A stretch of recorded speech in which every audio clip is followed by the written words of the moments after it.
ज्ञानतिमिरान्धस्य ज्ञानाञ्जनशलाकया चक्षुरुन्मीलितं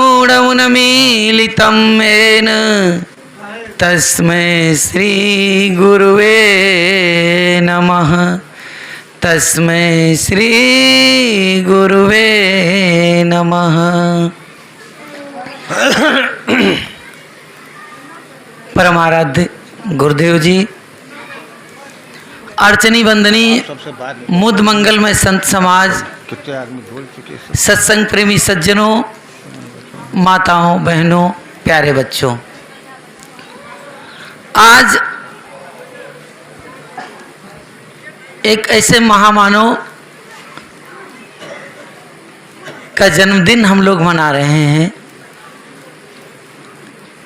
जो इस धरती पर आकर के जिसने एक हमें मार्ग दिया और जिसकी वजह से आज हम ये धर्म प्रधान देश कहलाता है।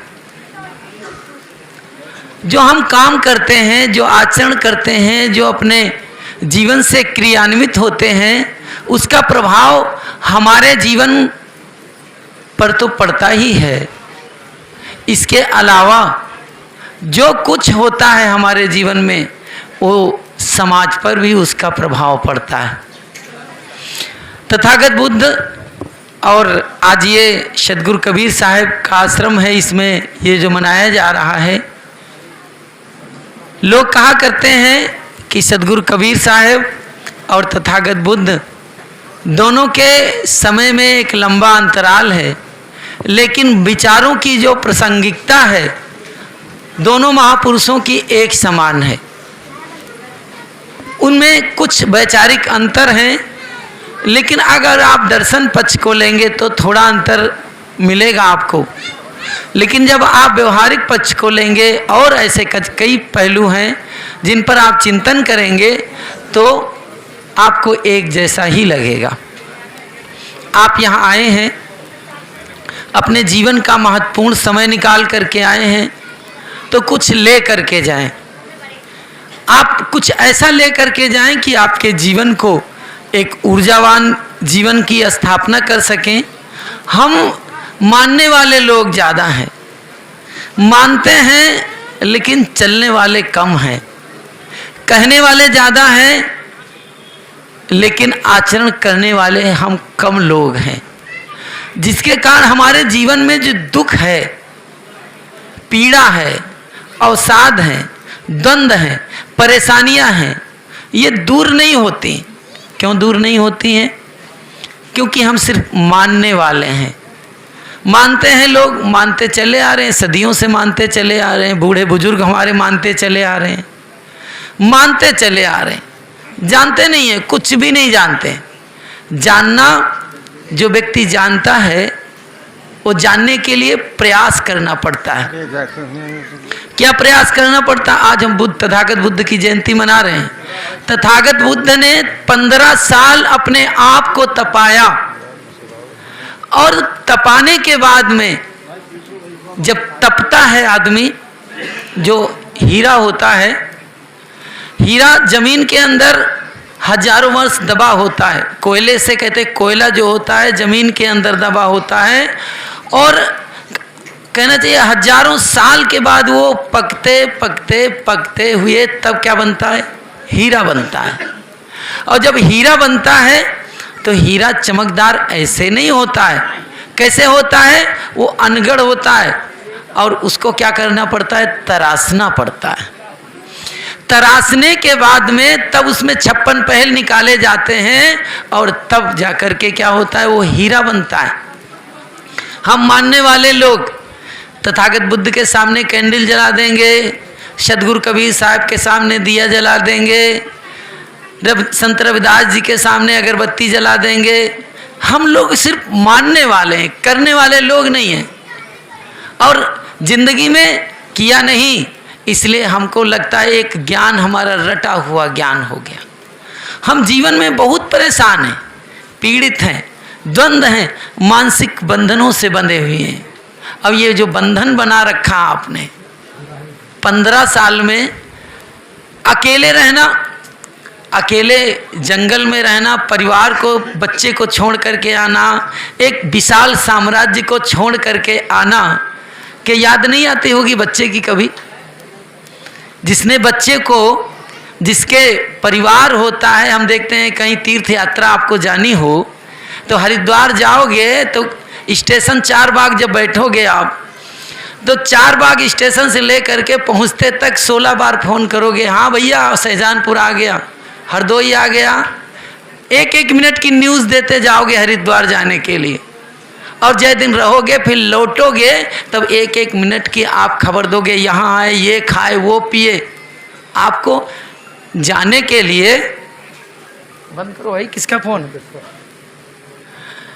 जो आप जाते हैं बाहर, और जब बाहर जाते हैं तो आपको याद आती है वो 15 साल तपाए अपने आप को, उनको बच्चे की याद नहीं आई होगी, राज्य की याद नहीं आई होगी।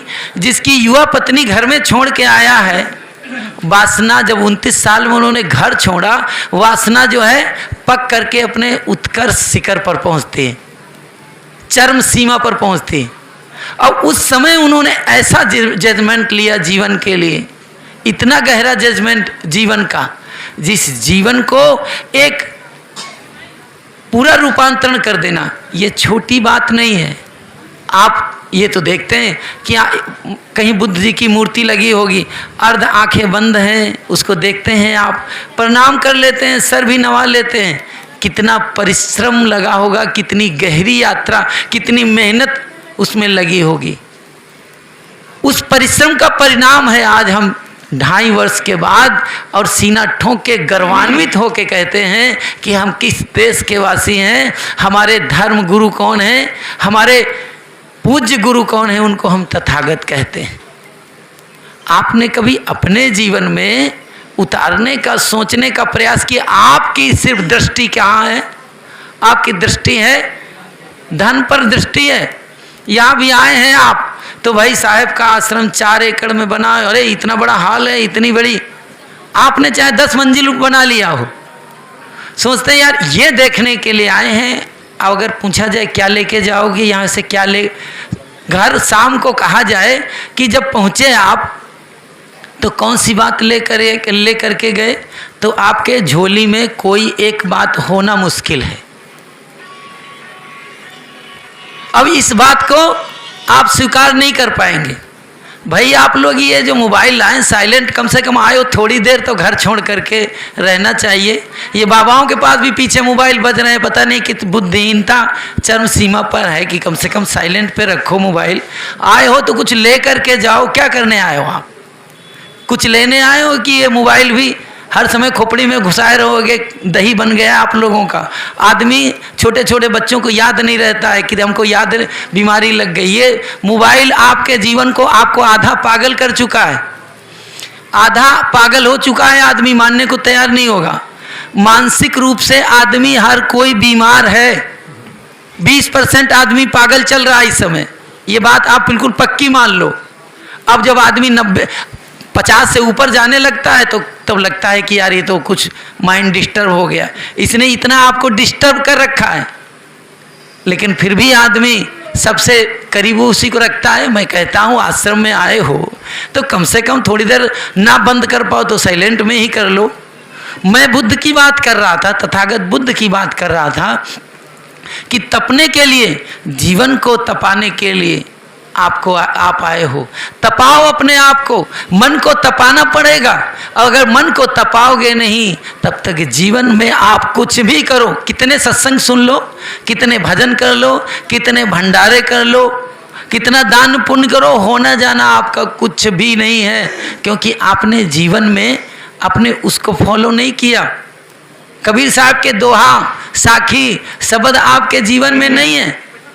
कहा जाए कि इतने दिन से सत्संग में आए, भैया एक दोहा सुनाओ कबीर साहब का, तो किसी, ऐसा नहीं कह रहा हूँ बिल्कुल नहीं याद होगा, किसी किसी को याद भी होगा, लेकिन ज़्यादा % ऐसे लोग होंगे जिनको याद कुछ भी नहीं होगा। चले आए हैं, साहब ने बुलाया, शांति साहब ने बुलाया है तो चले। अब आ गए हैं तो साहब कहने पर आ गए, तो अब आ गए तो कैसे चले जाएंगे?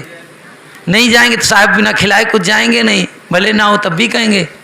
तो मेरा कहना है कि जीवन को खंगालो आप, खंगालने की ज़रूरत है। और जीवन नहीं खंगाला जाएगा तो बस सत्संग में आते रहो, जाते रहो, और उसके बाद में होना जाना कुछ नहीं है।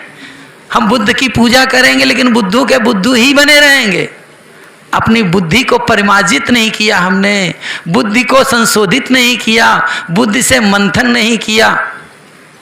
ज्ञानी किसे कहते हैं? पंडित किसे कहते हैं? सत्या सत्य विवेकिनी बुद्धि पंडा यस्य बुद्धि पंडा स पंडिता। कहते हैं जो विचारवान है, ज्ञानी है, वही पंडित है। वो नहीं वो पंडित उसको नहीं कहते हैं जो तिलक लगाए हुए है, जनेऊ डाले हुए है, उसको पंडित नहीं कहते हैं। पंडित उसे कहते हैं ज्ञानी जो होता है, जो विचार करता है। अब विचार करते नहीं आप, कहते हैं कि हम ज्ञानी हैं, भगत हैं, संत हैं। ये शब्द ठीक हैं, अच्छे लगते हैं, शब्द बहुत बढ़िया हैं, लेकिन इसके पीछे क्या छिपा हुआ है वो पता नहीं, बस चल रहा जीवन। मेरा कहना है कि जीवन को अपने अंदर ही जीवन रहते रहते अपने आत्म कल्याण के लिए ही काम करो। वो नहीं करोगे तो जीवन में का कोई मतलब नहीं। बूढ़े हो गए, अभी भी मकान बनाने के चक्कर में ईंटें भरी हुई हैं, पत्थर भरे हुए हैं। आपको एक घटना सुनाऊंगा। वो महात्मा अब नहीं रहे शरीर से। इधर सुल्तानपुर जिला में सोबत साहब एक महात्मा थे, शरीर पूरा हो गया और मुझे मिले अम्बेडकर नगर जिला में। कहने लगे, हमने कहा साहब हम ये कुटिया बनाना चाहते हैं, ये बात आप पर भी लागू होगी जैसे हम पर लागू हो रही है। हमने कहा साहब हम कुटिया बनाना चाह रहे हैं। कहने कुटिया के चक्कर में मत पड़ो। हमने कहा तुम तो यार महंत कहलाते हो, जहाँ जहाँ जाते हो बड़ी दक्षिणा मिलती है, हम साधु आदमी, तुमको 1000 मिलेगा, हमको 100 रुपये मिलेगा, तुम तो बड़ी दक्षिणा मिलती है और तुम कहते हो महंत मत बनो, कुटिया मत बनाओ। तो कहे ऐसा है, कुटिया तो हम बना, महंत तो हैं, लेकिन जब ध्यान में बैठते हैं तो क्या याद आता है? याद आती है कि यार मकान तो हमने चालू कर दिया है कि मोरंग कहाँ से आएगी, ईंटें कहाँ से आएंगी, सीमेंट कहाँ से आएगी, गिट्टी कहाँ से आएगी। कहीं इसी का ध्यान लगता है, ध्यान व्यान नहीं लगता है।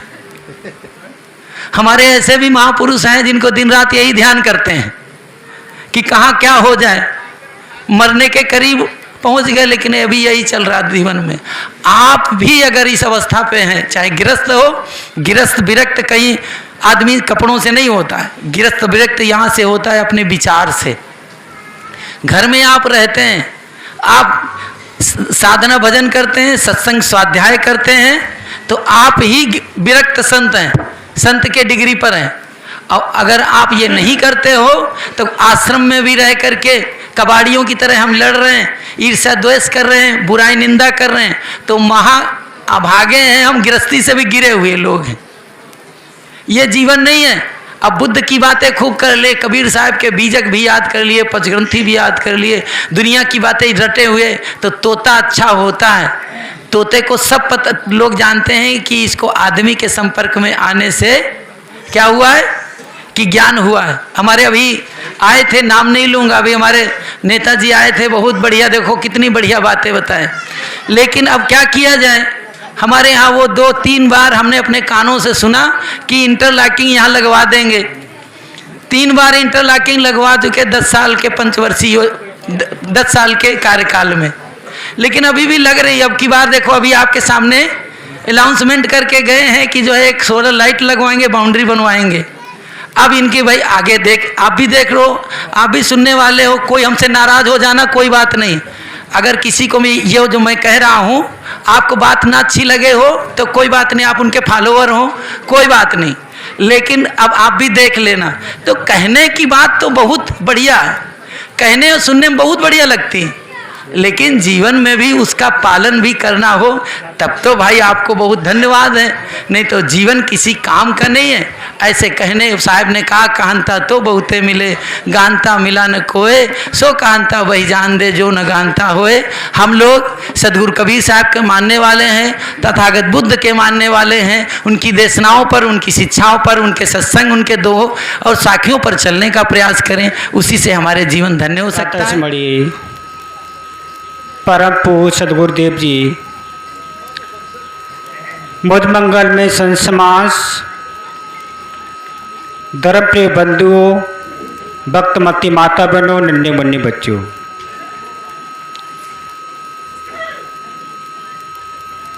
आज पूरे भारतवर्ष में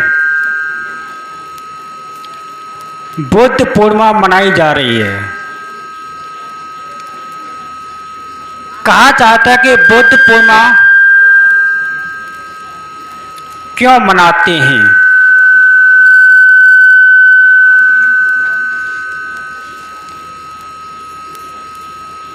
पहले एक छोटा सा भजन, उसके बाद कुछ विचार।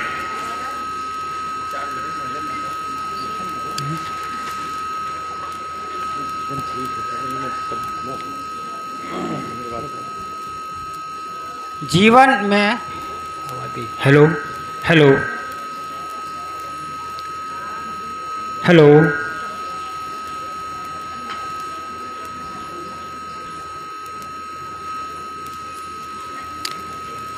हम लोग सत्संग में आते हैं तो क्यों आते हैं।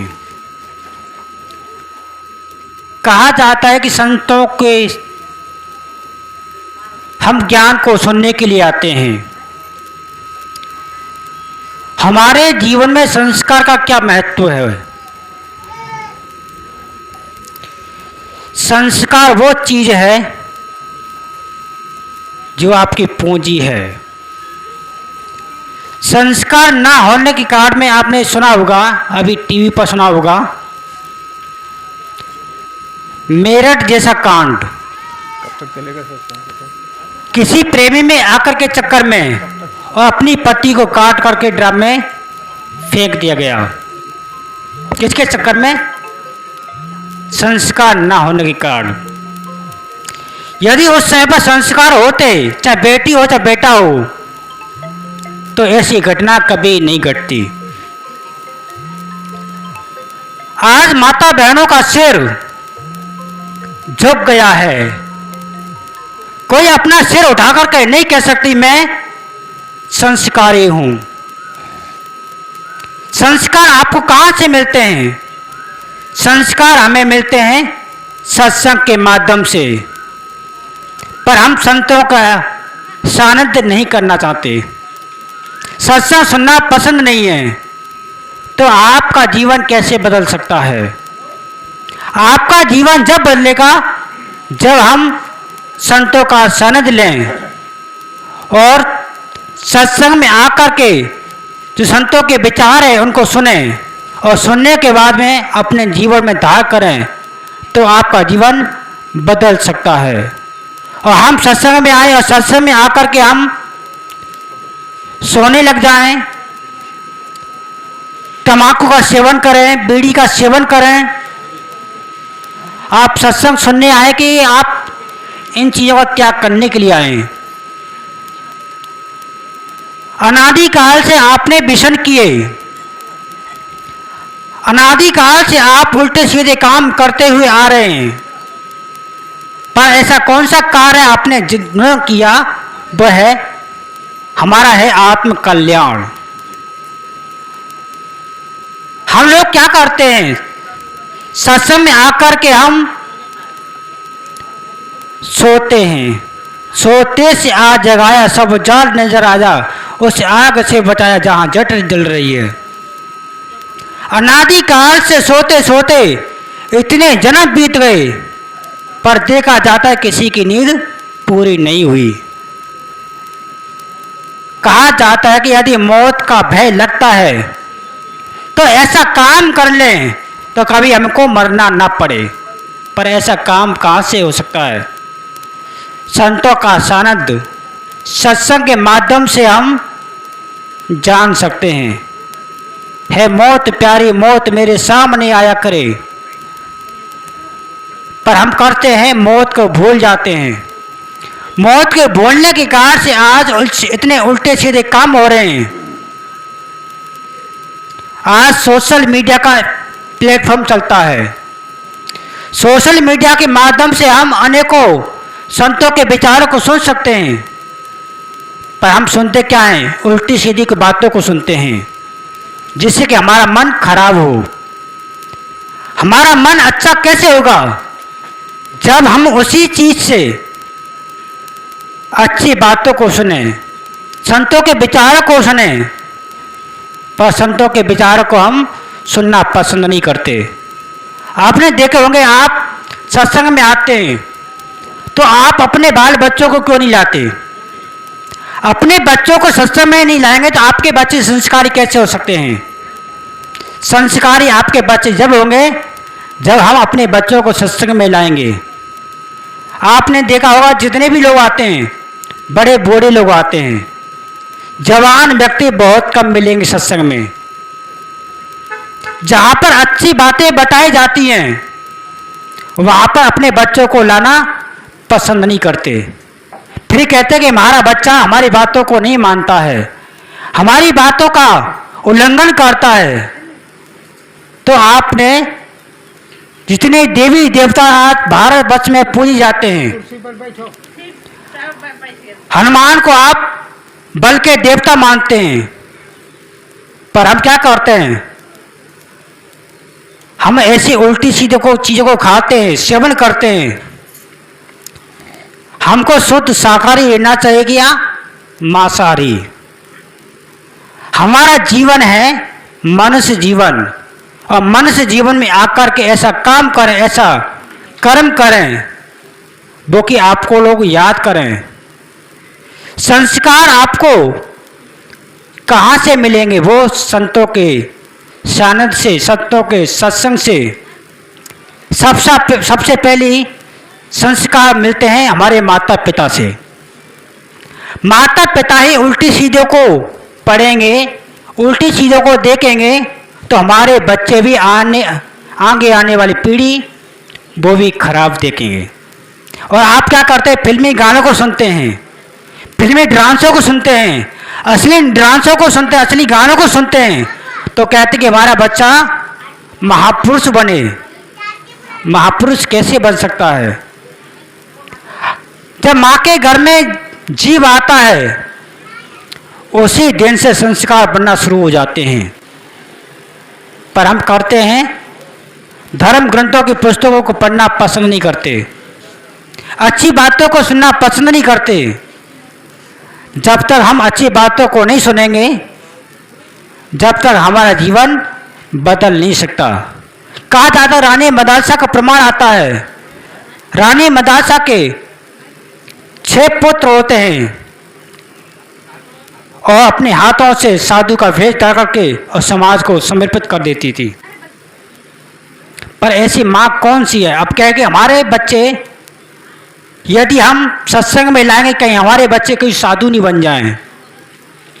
यदि हर माँ हर पिता अपने बच्चों को रोकेंगे कि हमारा भारतवर्ष आज सदगुरु कबीर साहब को पूछता है, महात्मा बुद्ध की आज जयंती मनाते हैं, क्यों मनाते हैं? यदि महात्मा बुद्ध घर से नहीं निकलते तो आज महात्मा बुद्ध को कितना लोग जानते? कोई नहीं जानता। कहा जाता है, दुख और दुख के कारण और दुख का निवारण। यदि हम अपने जीवन को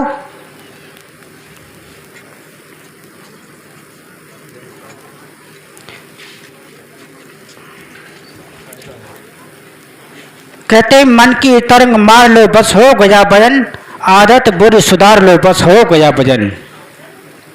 पर हम अपने जीवन में ऐसा काम करें, ऐसा कर्म करें जैसे कि आपको लोग याद करें। हमने अपने जीवन में ऐसे संस्कार को बनाएं तो आपका जीवन अच्छा बनेगा, आपका जीवन सुखद होगा। हम सत्संग में आकर के क्या करते हैं? संतों के विचार को नहीं सुनते। घर परिवार में हमें डेली का ऐसा रूटीन बनाना चाहिए कि अपने बच्चों को सुबह उठाएं और सुबह उठा करके अच्छी प्रार्थना सुनाएं, संतों का विचारों को सुनाएं, संतों के भजनों को सुनाएं, जैसे कि उनके नए संस्कार बने। यदि हमारे बच्चों के संस्कार अच्छे बनेंगे तो आगे आने वाली पीढ़ी अच्छी बनेगी। बस इन्हीं बाड़ी सतबाड़ी के ब्राह्म बोले सदगुरुदेव की जय।